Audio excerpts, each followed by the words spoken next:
Et donc, je vais vous parler des auxiliaires de culture avec des agriculteurs qui travaillent dans des collectifs d'agriculteurs. Donc, ils se présenteront tout à l'heure. Donc, nous avons Pascal d'Auvergne qui est sur le secteur du côté de Pompadour, sur la commune de Ségur plus exactement, donc qui est pomiculteur. Et nous avons Didier Selle et sa compagne qui est restée en retrait, qui sont des producteurs de fraises. Alors, c'est la commune de Beaulieu ? Sur la commune de Beaulieu, voilà. Donc, qui eux aussi font appel aux auxiliaires de culture pour produire. Et donc avec moi, et pour accompagner les agriculteurs, donc il y a Éric Bressy, donc il se présentera également. Donc Éric Bressy est ingénieur réseau des filles fermes. Donc il accompagne un groupe de producteurs en fraises sur la réduction, voire la suppression des pesticides. Tout comme moi d'ailleurs, puisque j'accompagne un groupe d'une dizaine de producteurs, mais moi plus particulièrement sur la framboise. Caroline ?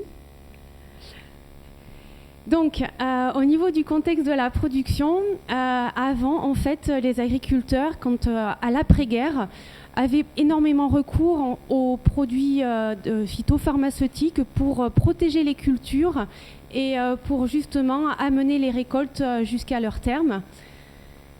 Donc, en fait, on parlait beaucoup de traitements systématiques, on n'observait pas trop la culture, en fait, et les produits, en fait, étaient vécus comme étant un petit peu...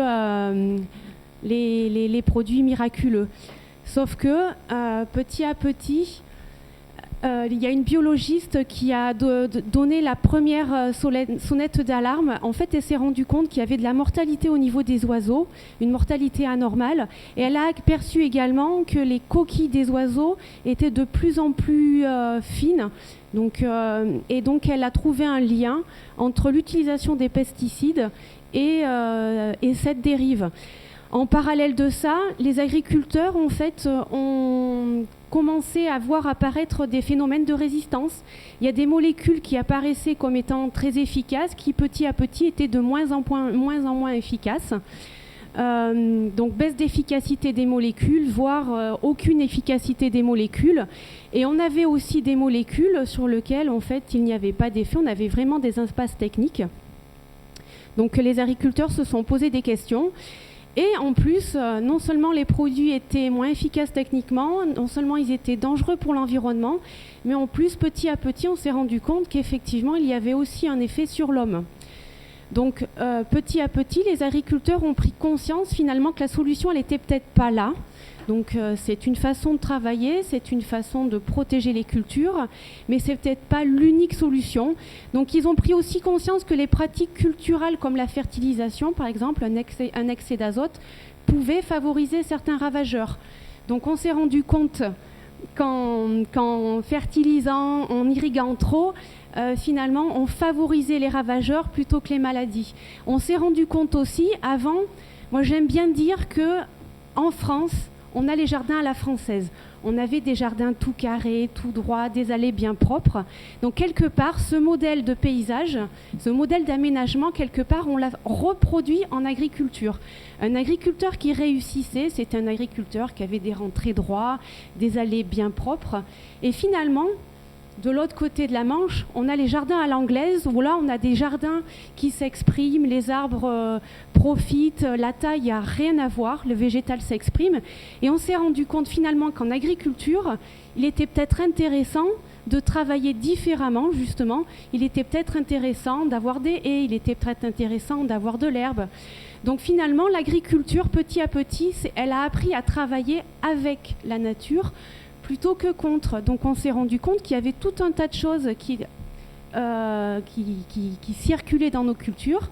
Donc on reviendra dessus. Hein. On a des cirves, des chrysoptes, des chouettes, des coccinelles, les grenouilles, les serpents. Enfin, il y a tout un tas de petites bêtes qui finalement peut être utile à l'agriculteur.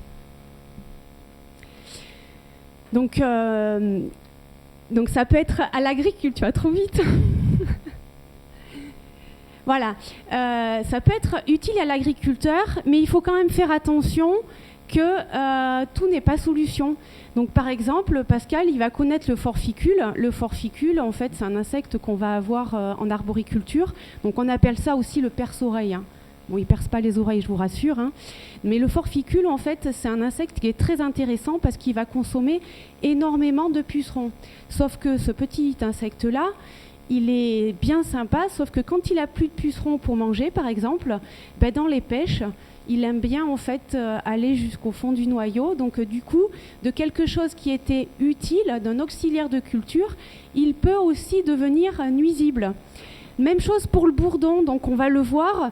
Les fraisiculteurs utilisent les bourdons pour polliniser les cultures, sauf que le bourdon, si on le laisse faire, il va butiner, et finalement le surbutinage, au lieu d'avoir des belles fraises, peut entraîner des déformations.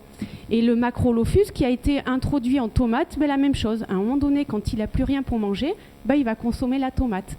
Donc tout est histoire vraiment d'équilibre. Donc les agriculteurs utilisent des auxiliaires. Pour la pollinisation, faut bien y penser. Souvent, en fait, quand on parle d'auxiliaires de culture, on pense ravageurs. Mais il n'y a pas que les ravageurs. L'abeille, le bourdon, enfin, vous verrez, il y a tout un tas d'insectes qui sont utiles pour la production des fruits. Donc, pour la pollinisation et pour la protection. Et donc, on a des insectes qui vont être indigènes. En fait, au début, j'avais écrit naturels, mais ils sont tous naturels, je vous rassure. Mais on a des insectes qu'on va retrouver naturellement dans nos cultures. Donc, que ce soit des petits acariens, des cirfes, des coccinelles. Mais également, vous pourrez le voir tout à l'heure, on a aussi des insectes qu'on va appeler d'élevage. C'est-à-dire que l'agriculteur va pouvoir acheter s'ils ne sont pas en quantité suffisante dans sa culture. Donc après, il y a tout un tas de modalités de lâcher. Donc on le verra sur les ateliers. Mais voilà, tout ça, c'est accessible aux agriculteurs. Alors, en ce qui concerne les pollinisateurs, quand on parle de pollinisateurs, en fait, voilà, on pense souvent à l'abeille, sauf que la pollinisation, ce n'est pas que le travail de l'abeille. En fait, ça va être le travail d'une grande famille. Donc je parle de grande famille entre guillemets, puisqu'en fait, les pollinisateurs sont regroupés sous quatre ordres. Vous avez les coléoptères. Donc, je vous ai mis les petits noms, comme ça, quand vous verrez ces insectes-là, vous saurez comment ils s'appellent. Donc vous avez au niveau des coléoptères, vous avez les cantharides qui sont souvent sous les ombellifères. On en trouve également sur la vigne. Vous avez l'acétoine dorée, donc elle peut être verte et elle peut être bleue. C'est un insecte qui est vraiment très joli. Donc l'adulte est utile. Par contre, la larve nous cause quelques dégâts en horticulture parce que la larve va remuer le terreau et donc elle va mettre à l'air libre les racines. Vous avez bien évidemment les papillons, donc le très connu macaon. Je vous ai mis son petit nom parce qu'on le voit souvent, c'est le sphinx colibri. Donc des diptères. Donc les diptères, c'est les mouches. Mais dans les mouches, c'est pas tellement la mouche qui va polliniser. On a surtout les cirfes. Donc les cirfes, ça ressemble à des petites guêpes, mais simplement pour faire la différence entre pour reconnaître une cirfe par rapport à une guêpe, la cirfe, elle fait un vol stationnaire. Donc au-dessus de la plante, c'est ce qui vous permet d'identifier vraiment cet insecte-là. Et vous avez également, j'avais choisi de vous présenter la mouche scorpion parce que je la trouve un peu originale. Elle a un double intérêt, donc elle peut polliniser parce qu'elle va de fleur en fleur, mais elle est également carnivore, et donc du coup elle va aider à la régulation des ravageurs qui sont présents sur la culture. Et les meilleurs des meilleurs au niveau des pollinisateurs, on va les retrouver dans l'ordre des hyménoptères. Donc les hyménoptères, il y a les fourmis. Bon, les fourmis, ce n'est pas les meilleures pollinisatrices, elles circulent d'une fleur à l'autre, donc elles transportent un peu de pollen, mais leur corps n'est pas très adapté. Vous avez donc les vespidés. Donc au niveau des vespidés, vous avez donc le fameux frelon. Donc le frelon, il a une image pas très très réputée. En apiculture, on n'aime pas trop les frelons, parce que le frelon peut aussi consommer nos abeilles. Mais il arrive que le frelon joue un rôle de pollinisateur. Et donc les pollinisateurs qui sont les plus réputés vont appartenir à la famille des apidés. Et donc vous avez évidemment le bombus, le bourdon, donc c'est le vrai bourdon. Alors que quand on parle du faux bourdon, c'est le mâle de l'abeille. Et donc les abeilles. Donc pourrez observer tout à l'heure une ruche de bourdon. Alors, abeilles et bourdons, comme je le disais, sont les principaux pollinisateurs. Tout simplement les principaux parce qu'ils vont avoir un corps qui est adapté.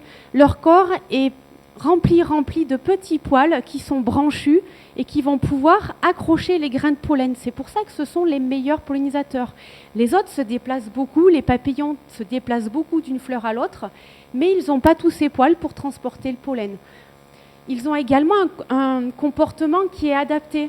Si vous avez le bourdon qui va sur une fleur de tomate, et puis après s'il va sur une fraise, et s'il va sur une framboise, et s'il va sur le cerisier, il n'y aura pas de pollinisation. Il faut savoir que les pollinisateurs, les abeilles et les bourdons, en fait, ont une fidélité de butinage. S'ils commencent à butiner une framboise, en général, ils reviennent toujours butiner la fleur de framboise.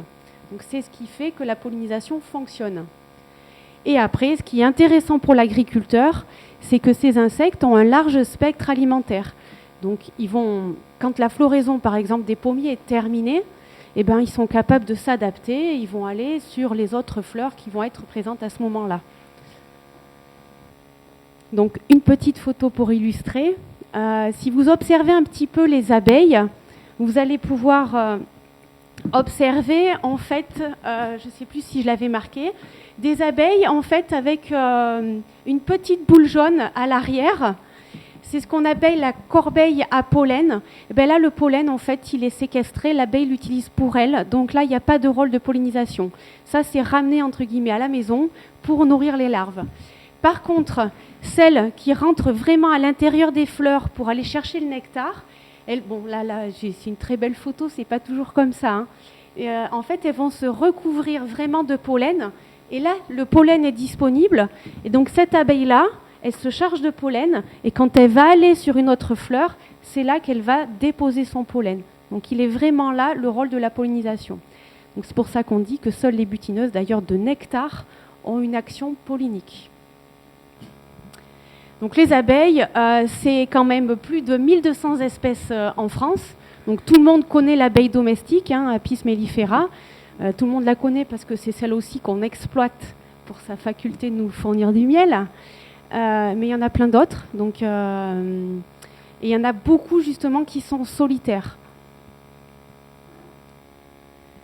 Donc au niveau de l'intérêt de l'abeille domestique, il faut savoir que l'abeille domestique, elle va butiner sur un rayon de 3 km. C'est-à-dire que quand vous posez une ruche à un endroit, elle est capable d'aller prospecter 3 km autour de sa ruche.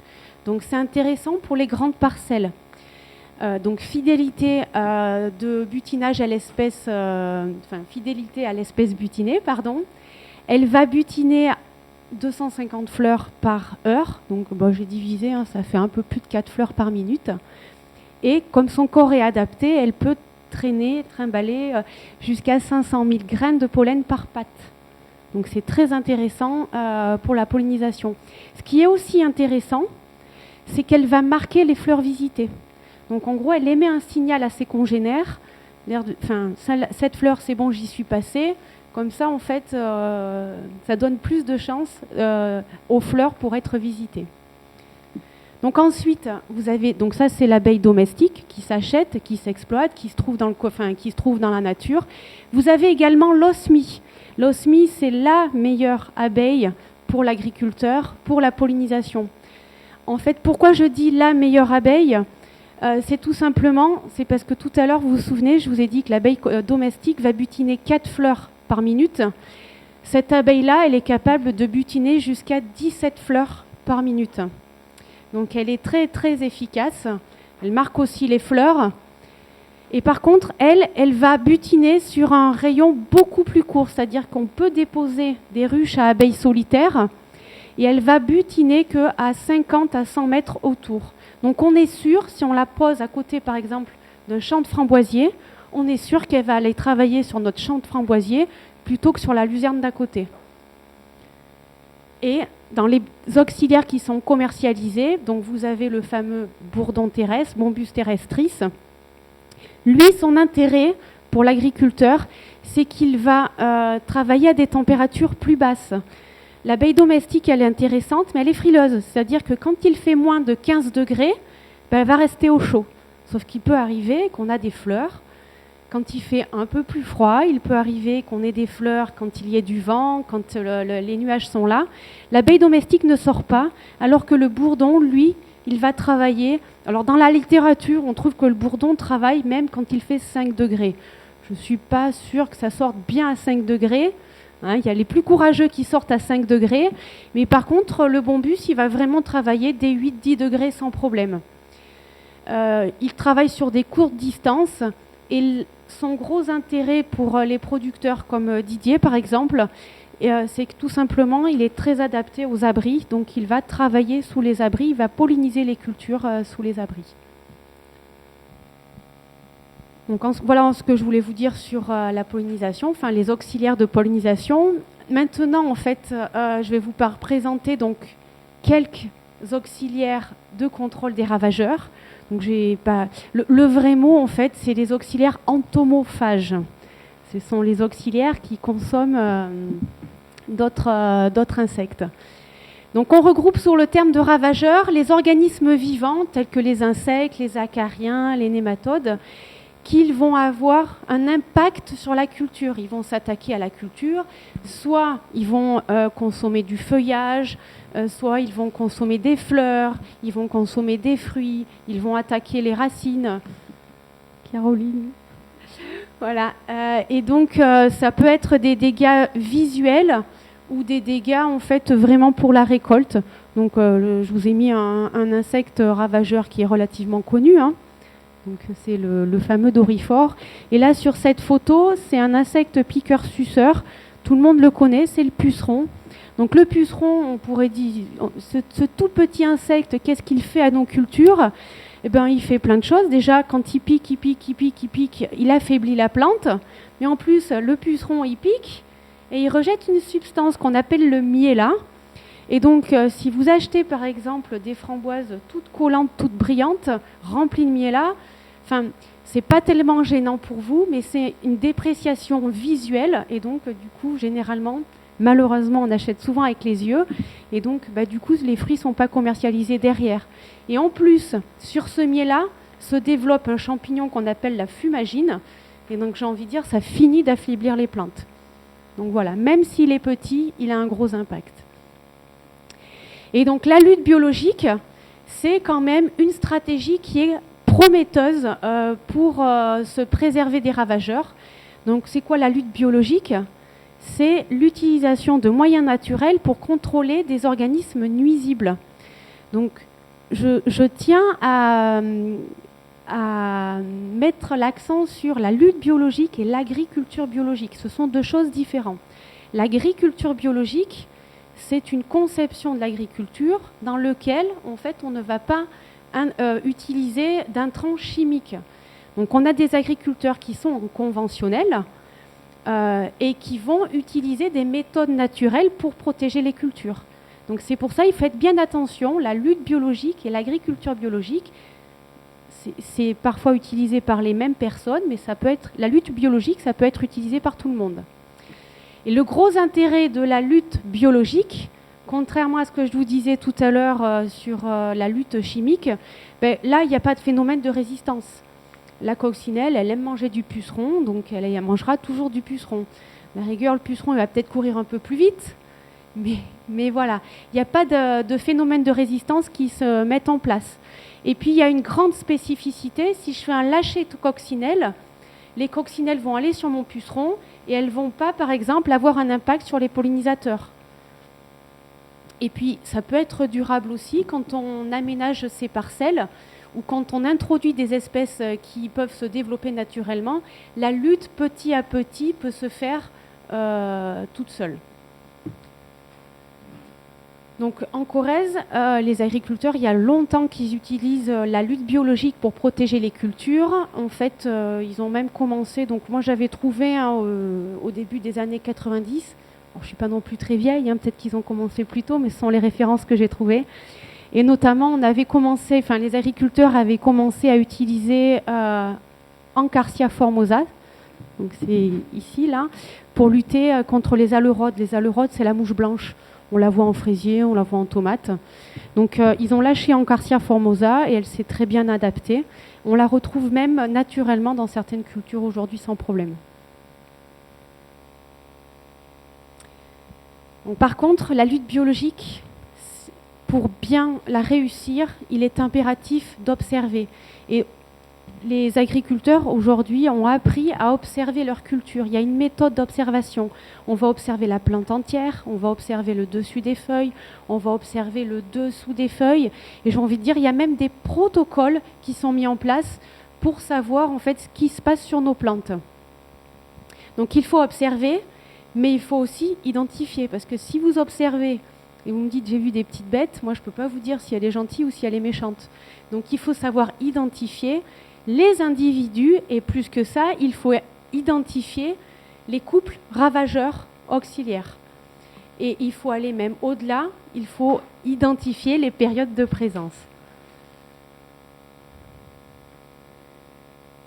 Et quand vous avez fait tout ça, il faut analyser le risque. Est-ce que c'est parce que je vois un puceron qu'il a un risque pour ma culture ? Ou si je vois 10 pucerons sur une seule feuille, est-ce que c'est dangereux ? Donc nous, les techniciens, en fait, on essaye de faire des références sur ce qu'on appelle les seuils de nuisibilité. Et donc, on travaille ça notamment dans nos collectifs d'agriculteurs. Alors, je cite souvent le puceron. Il faut savoir que le puceron, il n'y a pas qu'un puceron. Malheureusement pour nous, il y a beaucoup, beaucoup de pucerons. Il y a même un site qui a été créé par l'INRA qui est dédié exclusivement à la reconnaissance des pucerons. Donc il y a des pucerons qui sont très faciles à réguler et il y en a d'autres qui sont très problématiques, notamment en arboriculture. Donc est-ce que vous connaissez cet insecte ? Alors, est-ce que vous connaissez cet insecte ? C'est un très bon régulateur à pucerons et je vous en parle depuis tout à l'heure. C'est la larve de coccinelle. Voilà, la larve, en fait, on dit toujours c'est la coccinelle qui régule les pucerons, c'est la coccinelle qui régule les pucerons, celle qui fait le boulot. Enfin, c'est surtout quand elle est au stade de larve qu'elle va intervenir sur la culture et qu'elle va protéger la culture. La larve de coccinelle est très vorace. Donc, on connaît très bien donc, ce stade-là. On connaît beaucoup moins, donc vous pourrez en observer donc, le stade larvaire et le stade nymphe. Après, sur votre gauche, je vous ai mis aussi des photos de coccinelles. Ce sont les coccinelles asiatiques. Donc aujourd'hui, les coccinelles asiatiques, elles sont quand même très décriées. Il faut savoir que c'est nous qui les avions introduites en pensant bien faire il y a quelques années parce qu'en fait, elle est très performante, la coccinelle asiatique, pour réguler les pucerons. Et justement, les larves de coccinelles asiatiques sont beaucoup plus voraces que notre coccinelle. Sauf qu'on a tout stoppé. Parce qu'elle était tellement efficace qu'elle concurrençait notre coccinelle. Donc aujourd'hui, on n'a plus le droit d'introduire de coccinelles asiatiques, mais par contre, on les trouve quand même partout. Donc si vous habitez une maison en pierre, voilà, au printemps, vous en trouvez beaucoup à l'intérieur, puisque c'est là où elle vient passer l'hiver. Donc les coccinelles, un autre auxiliaire qui est très intéressant, qu'on utilise sur nos cultures, ce sont les chrysopes. Donc la coccinelle, c'est la bête à bon Dieu. La chrysope, son petit nom, c'est la demoiselle aux yeux d'or. Parce qu'en fait, elle a des petits yeux globuleux très très jaunes et très brillants. Donc la chrysope, c'est un insecte qui est très très joli à voir. Par contre, l'adulte, j'ai envie de dire, à part polliniser un peu parce qu'il se promène de fleur en fleur, il ne fait pas grand-chose. C'est là encore une fois la larve qui a l'aspect d'un monstre, qui va être efficace et qu'on va introduire dans les cultures pour nous aider à lutter contre le puceron. Et ça, je vous l'ai mis aussi en photo parce que souvent on s'interroge, c'est l'œuf de la chrysope. En fait, la chrysope, pour ne pas se faire manger les œufs, elle met un fil très rigide et elle pond son œuf au bout, comme ça, c'est à l'abri des autres prédateurs. Et donc le troisième auxiliaire que je souhaitais vous présenter, ce sont les cirfes, parce que les cirfes sont très très nombreuses. Ce que je vous disais tout à l'heure, les cirfes, ça ressemble à des petites guêpes, sauf qu'à la différence des guêpes, elles vont polliniser et consommer des ravageurs. Elles ont un vol stationnaire, c'est ce qui nous permet vraiment de les reconnaître. Donc il y en a tout un tas. Au niveau de l'abdomen est plus ou moins long, plus ou moins gros, voilà, mais le fait qu'elles volent en stationnaire, ça doit vous aider à dire que c'est une cirfe. Et encore une fois, eh ben, c'est la larve qui va consommer le ravageur. Donc je vous l'ai mis cette fois-ci à gauche. Et ici, là, c'est la nymphe. C'est le stade entre la larve et l'adulte. Donc généralement, on trouve ça sous les feuilles. Un autre auxiliaire qui est peut-être moins connu du grand public, c'est le thrips. Par contre, le thrips, il nous gêne beaucoup sur tout un tas de cultures. On l'a sur la vigne, on l'a en pomme, Pascal ? On l'a sur la pomme, on l'a sur les fraises. En framboise, il ne nous embête pas trop. On l'a en horticulture. Le thrips, en fait, il va piquer les feuilles. En fait, il déprécie visuellement les fleurs en horticulture. Et bien là aussi, là, ces ravageurs, ces prédateurs naturels, on a des petites punaises qui sont, quand je dis petites, c'est là on observe avec des loupes. Donc les Orius, donc c'est une grande famille, les Orius, qui circulent sur les plantes et qui vont consommer les larves de thrips. On a également un autre thrips, on l'appelle le bagnard, parce qu'il est comme un bagnard, quoi, il est rayé, blanc et noir, qui va consommer et qui va nous aider à réguler les thrips dans les cultures. Et après, le thrips, c'est quand même plus difficile à réguler que plein d'autres choses. Et donc, on a aussi des auxiliaires du commerce qui sont souvent introduits en fraisier pour nous aider à les réguler. Donc, Amblyseus cucumeris et Amblyseus swirski. Alors, souvent, les techniciens ont dit cucumeris ou swirski, enfin, voilà. Donc les auxiliaires, on pourrait y passer des heures, ils sont bien plus nombreux qu'on le pense, ils sont très nombreux dans la nature et ils sont très nombreux aussi à être exploités au niveau du commerce, c'est-à-dire qu'on peut les acheter, on les commande. Si on veut commander des auxiliaires pour notre culture, il faut passer les commandes avant le mercredi midi ou le jeudi midi, ça dépend un peu des fournisseurs, et c'est livré la semaine suivante. Donc la lutte biologique, la protection biologique intégrée, en fait, ce sont des choses aussi qui s'anticipent. On ne décide pas, tiens, je m'en occupe demain. C'est je commence à voir du puceron, je me rends compte que ces pucerons ne se régulent pas. Je commande pour la semaine prochaine des petites bêtes qui vont m'aider à la régulation des ravageurs. Voilà, alors je termine quand même sur le fait que les lâchers, c'est bien. Mais en fait, on fait des lâchers parce qu'il n'y a pas toujours un maintien naturel des auxiliaires dans nos cultures. Donc les agriculteurs, pour optimiser le maintien des cultures, ils ont appris à observer leur culture, mais ils vont bien au-delà. Ils ont appris à observer l'environnement de leur culture. Donc là, par exemple, c'est une productrice avec qui je travaille, donc c'est une serriste, qui a appris vraiment à exploiter tout le tour de sa serre. Et donc elle est capable, elle me dit, tiens, en ce moment, les cirfes, elles sont présentes sur le spot aortique et au nord, elles sont présentes sur le spot aortique qui sont au sud. Et donc elle observe, et elle sait d'ailleurs, donc je parle de... Elle sait si les cirfes sont présentes. Et là aussi, je ne vous l'ai pas dit, je ne l'ai pas marqué, je crois, ce sont des larves de Stétorus, ce sont des petites coccinelles qui aident à la régulation des auxiliaires qui sont présentes sur les orties. Donc elle est capable de voir quand est-ce que la nature est en adéquation avec sa culture, ou elle est capable de voir s'il y a un décalage. Donc elle observe l'environnement et elle essaye de développer cet environnement favorable pour l'exploiter. Donc cette agricultrice, donc elle est bien plus courageuse que moi parce qu'elle ne craint pas les orties, en fait, elle ne va pas détruire son champ d'orties. En fait, de façon quotidienne, elle va prélever sur les orties des auxiliaires qu'elle réintroduit dans sa serre pour lutter de façon naturelle. Donc c'est une productrice de framboises qui est en hors-sol, donc elle n'a pas le droit de prétendre à la labellisation agriculture biologique. Par contre, elle n'utilise pas de pesticides de synthèse depuis 2009. Ça fait 10 ans en fait qu'elle gère ces ravageurs avec des introductions naturelles. Et donc ça c'est voilà, c'est un doublon de diapo, je suis désolée. Et donc, comme elle, beaucoup d'agriculteurs, ils pourront témoigner, ont essayé et essayent encore aujourd'hui de développer un environnement favorable justement à l'implantation des auxiliaires dans les cultures. Donc en fraises suspendues, avant, on produisait avec une toile au sol. En fait, on imaginait qu'un agriculteur, ce que je vous disais tout à l'heure, l'agriculteur qui réussissait, c'est celui qui maîtrisait tout. En fait, il fallait vraiment que sa culture soit propre. Mais finalement, quand la culture est trop propre, la première chose qui apparaît dans la culture, c'est celui qui a envie de manger la culture. Donc c'est toujours le ravageur qui est là. Alors qu'en introduisant, en fait, on a enlevé les bâches plastiques, on a développé l'herbe. Donc ils l'ont pas tous fait, hein. Il y a des avantages et des inconvénients, hein. Mais en implantant des bandes enherbées dans les cultures, et bien quelque part, on accepte quelques ravageurs sur ces bandes enherbées. Ces quelques ravageurs font venir les auxiliaires qui les concernent. Et du coup, quand la culture est attaquée, on a des auxiliaires qui sont présents dans l'environnement immédiat. Donc on développe vraiment les bandes enherbées, la végétalisation des abords de ferme, la mise en place de haies. On met en place des différents nichoirs.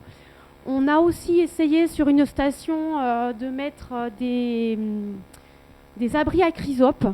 Donc quand je dis on a essayé, c'est parce qu'en fait on a aussi étudié le comportement de la chrysope. Et la chrysope, quand elle circule là, elle ne va pas circuler là-bas. C'est-à-dire que si on ne met pas son abri sur son passage, en fait elle ne va pas s'installer sur place. Donc ça aussi, il faut apprendre, il faut tâter. Il y a une année, l'abri il est vide. Donc l'année suivante, comme les chrysopes circulent toujours au même endroit, si on n'a rien si on n'a rien eu l'hiver dans cet abri, c'est que l'abri est mal placé. L'année suivante, en fait, on le déplace. Donc ça, c'est un travail de longue haleine d'identifier, par exemple, où est-ce que la chrysope passe, justement, pour lui installer ses abris. Donc voilà. Et il y a aussi toujours d'énormes difficultés avec certains ravageurs. On a des ravageurs, par exemple, en puceron. On parle beaucoup du puceron parce qu'on dit toujours que la coccinelle régule le puceron. Mais nous, en framboise, on a Amphorophora idae.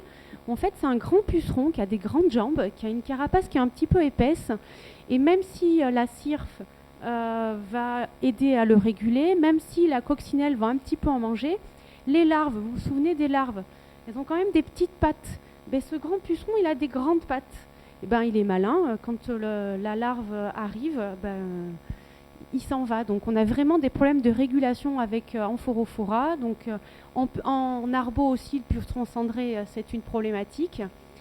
On a aussi, nous, en fruits rouges, la Drosophile Suzuki. La Drosophile Suzuki, c'est une mouche en fait qui est arrivée, contrairement à notre mouche à nous, la Melanogaster, en fait, elle va piquer des fruits qui sont en surmaturité et qui sont limite pourris. Donc à la rigueur, on s'en fiche pour nous. Cette mouche-là, en fait, elle va piquer des fruits qui ne sont pas encore tournés. C'est-à-dire que nous, on va récolter des framboises. Et si on ne fait pas attention, si on oublie des framboises et on les récolte en général plutôt claires, et si on les récolte un peu plus, si on en oublie, si on les récolte un peu plus foncées, on a des larves en fait qui vont se développer. Et comme elle est arrivée, elle tardivement, je pense qu'elle est arrivée chez nous en 2012, donc, la nature s'adapte, on a des ravageurs qui se mettent en place, mais pendant longtemps, la drosophile, elle n'a pas eu de prédateur. Donc travailler avec la nature, c'est bien, sauf que parfois la nature, elle n'arrive pas à tout faire. Donc j'ai des agriculteurs qui acceptent 20% de pertes, 30% de pertes, mais ce n'est pas toujours évident. Donc voilà. Donc avec les agriculteurs, justement, on travaille beaucoup sur le partage de l'information. J'ai fait ça, ça a marché, ou j'ai fait ça, ça n'a pas marché. C'est important de communiquer aussi sur ce qu'on ne réussit pas, parce que ça évite à son prochain de réessayer, tout simplement. Donc on fait ça avec les agriculteurs. Donc Eric communique aussi avec d'autres techniciens, on échange pour essayer vraiment d'optimiser les pratiques. Voilà. Donc je vais laisser la parole à Pascal qui va se présenter, qui va dire peut-être ce qu'il fait lui avec les insectes, à Eric et à Didier. Bonjour à tous déjà. Moi le bio, il y a 2 ans, je ne connaissais pas du tout. C'est un jour, au détour d'une conversation, je me suis dit pourquoi pas partir dans le bio, quoi. Et très honnêtement aujourd'hui, ça sera à refaire, je le ferai pas. Parce que c'est très contraignant. Il n'y a plus de samedi, il n'y a plus de dimanche. Parce que quand on fait de la pomme en raisonné, on a une panoplie assez importante de produits pharmaceutiques ou phytosanitaires, comme on veut, pour intervenir. Quand on passe au bio, on passe à l'homéopathie chez vous. Donc on n'a plus de samedi, on n'a plus de dimanche. Notre technicien nous envoie les SMS le dimanche midi pour intervenir à 13h30. Il faut avoir le produit sur place. Il ne faut pas avoir prévu d'aller partir le dimanche ailleurs. Donc il faut savoir que le bio en pomme, c'est ça. Je sais pas. Donc on n'a pas de produits qui peuvent intervenir. Par exemple, sur globalement 15 mm, les produits sont lessivés puisqu'ils sont biodégradables. C'est-à-dire qu'une pluie le dimanche matin de 16 mm, on attelle l'atomiseur, on traite le dimanche après-midi. Donc il faut être prêt à sacrifier sa vie privée pour faire du bio en arbo. Après, c'est pas désagréable. Après, quand on a vécu 25 ans d'arbo comme je l'ai fait en tradi, les gens qui reviennent voir le verger, ils disent ton verger il est dégueulasse, t'es un gros feignant. Parce qu'on est obligé de laisser de l'air pour les auxiliaires. On ne tombe plus, on tombe tous les 2 mois. Avant, on avait des terrains de golf qui étaient parfaitement désherbés sous la rangée, qui étaient tondus tous les 10 jours à la tondeuse parfaitement. Voilà, c'est un choix. Après, quand on travaille au verger, on voit les coccinelles qui sont revenus, on voit tous les auxiliaires qui sont revenus. Après, cette année, on a des récoltes de golden qui sont incommercialisables dans le réseau normal tant qu'on n'est pas en bio parce qu'on est en C3. Bon, c'est commercial de 3e année. Donc, on n'a pas les armes et la phyto du traditionnel, mais on commercialise dans le réseau du traditionnel. C'est-à-dire, pendant ces 3 années-là, il faut être prêt à accepter de perdre de l'argent. Et aujourd'hui, le débat, il est comment on vend. On a Blédina qui est là pour acheter, qui a analysé les pommes et où il n'y a aucun résidu sur ces fruits-là. Ça, on le sait maintenant. Voilà, c'est un nouveau métier. On change tout, on abandonne tout. Voilà, je pense que ça sera plus facile pour la nouvelle génération qui sortira fraîchement des écoles d'agriculture que pour la mienne. Je ne regrette pas l'aventure. Mais l'exploitation fait 150 hectares à côté. Elle est gérée je dirais en raisonné pour tout ce qui est céréales. À côté de ça, on y a mis un centre d'entraînement de chevaux de course, où là on valorise les pailles, les céréales de l'exploitation et on travaille en circuit court pour faire des compostages pour les maïs. Si aujourd'hui vous me dites quelle partie je prends la partie tradi. Je prends pas le bio. Moi personnellement, voilà. Parce que je pense que pour faire du bio, il faut être très bon dans le reste. Et on passe au bio quand on est très bon, quoi. Si on est moyen, il ne faut pas passer au bio parce qu'on se casse la gueule, quoi. C'est mon avis personnel. Et après, il faudra aussi que les gens qui sont dans la salle soient prêts à accepter les défauts.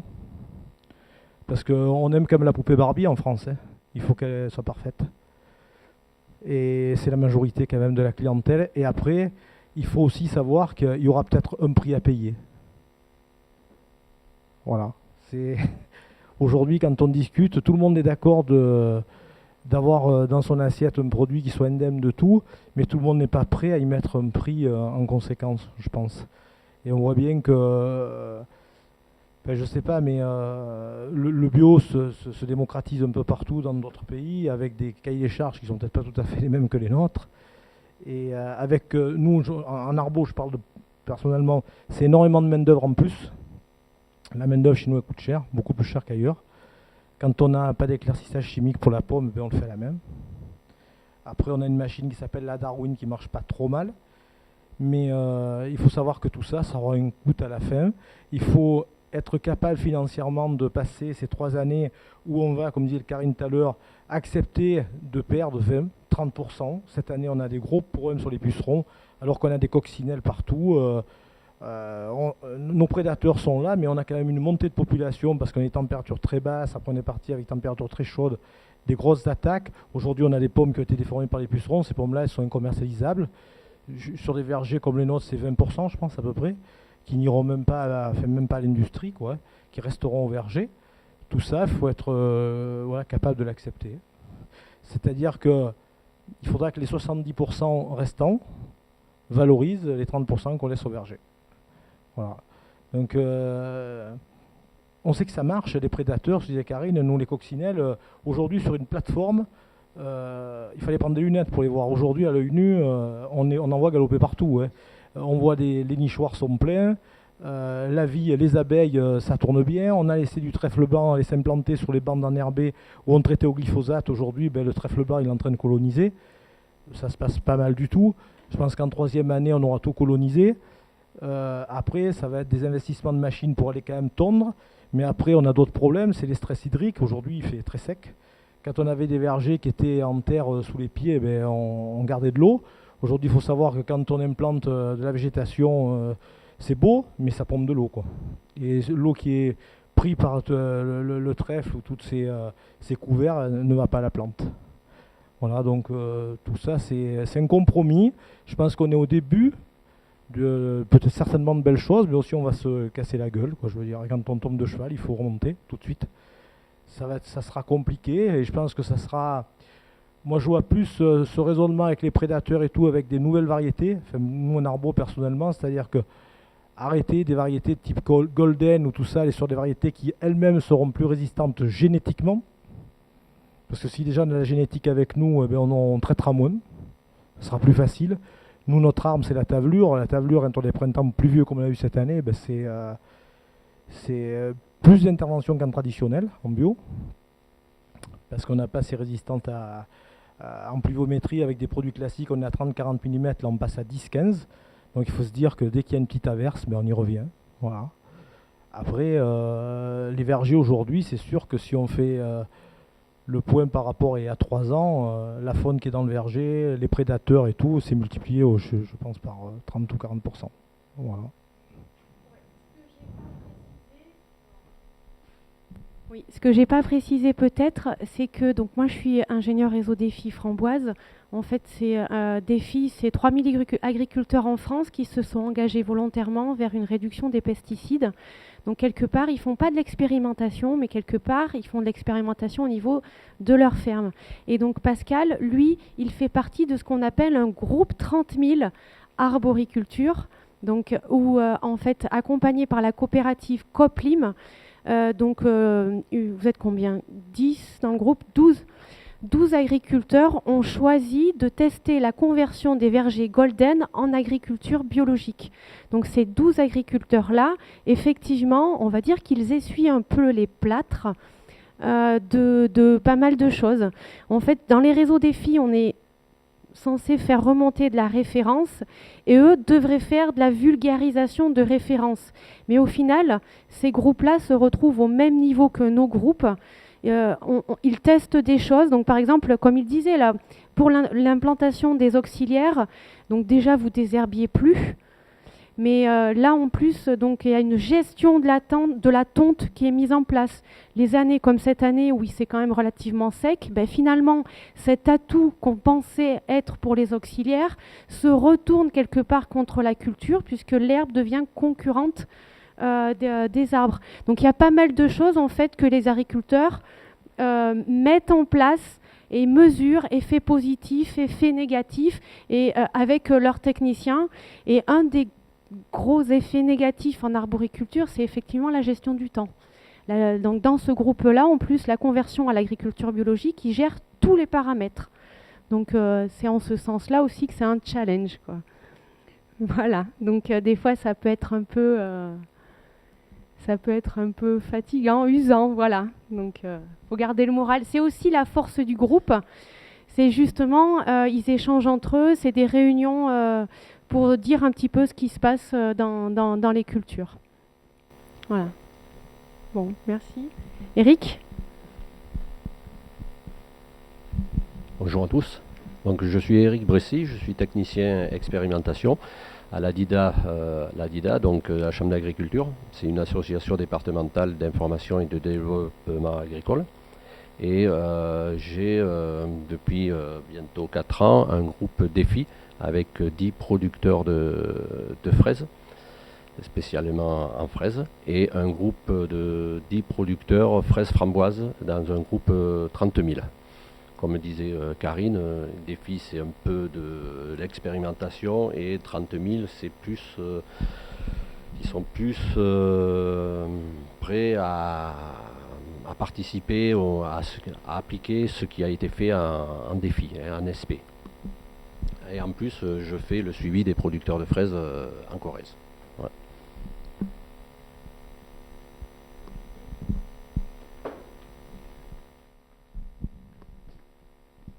Oui, bonjour, donc Didier Selle, producteur de fraises et légumes sur la région de Beaulieu.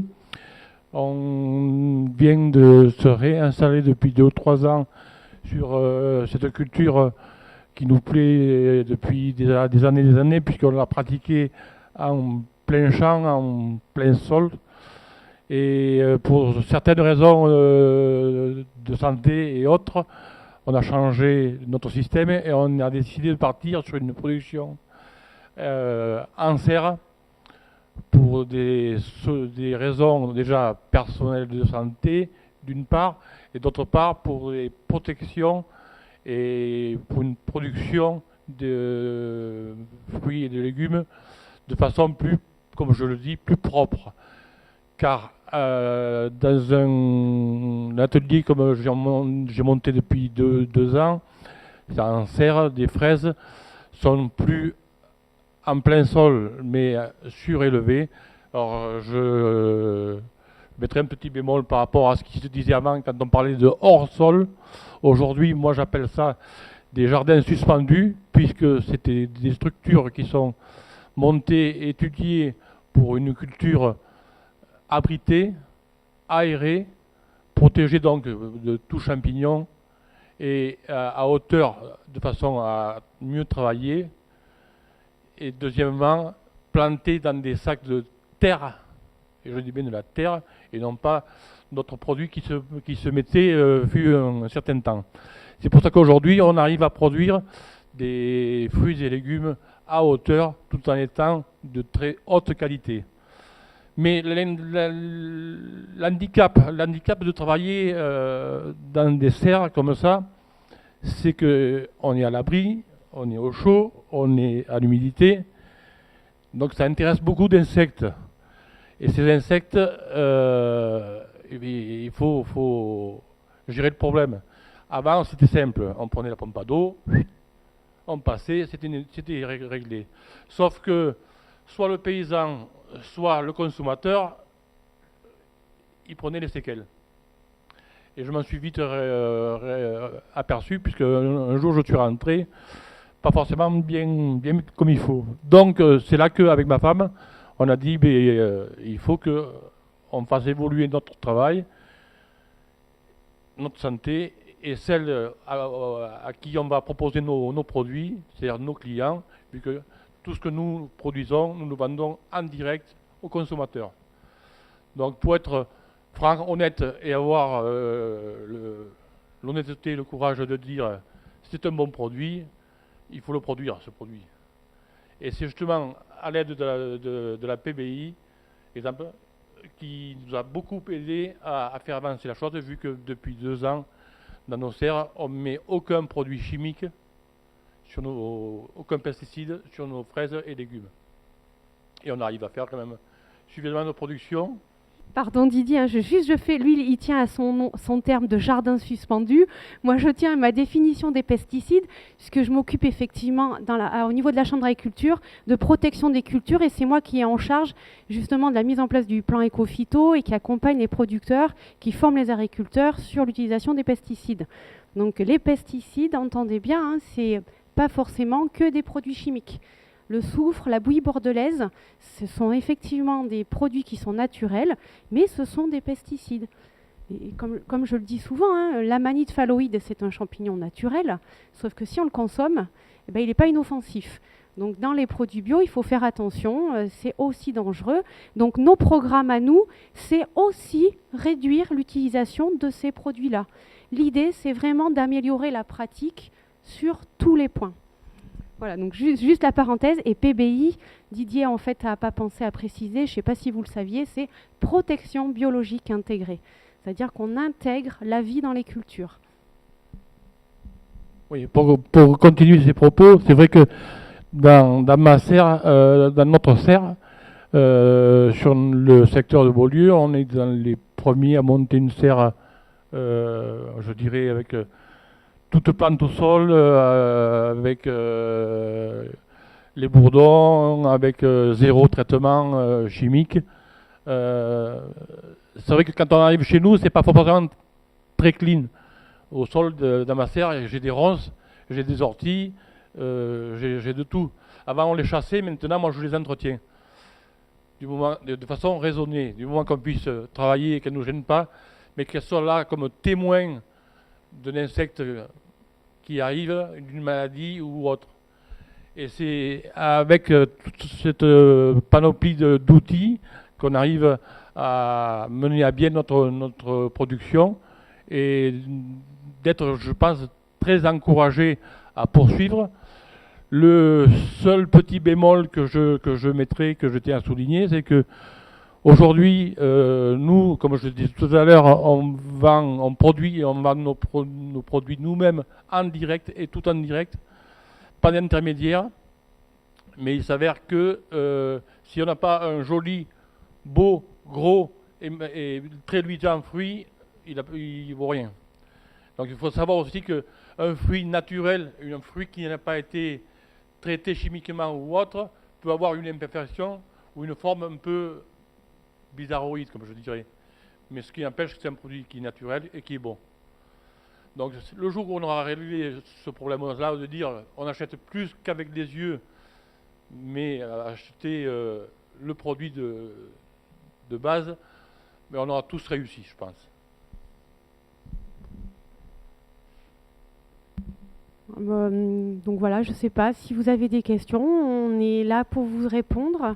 Et sinon, je vous invite à aller observer les différents kits qui nous ont été livrés en fait. Donc on a une ruche à Bourdon, on a donc tout un tas d'auxiliaires avec leur support. Ça vous permettra aussi de voir comment ces bestioles nous sont livrées. Donc c'est disponible là. Merci.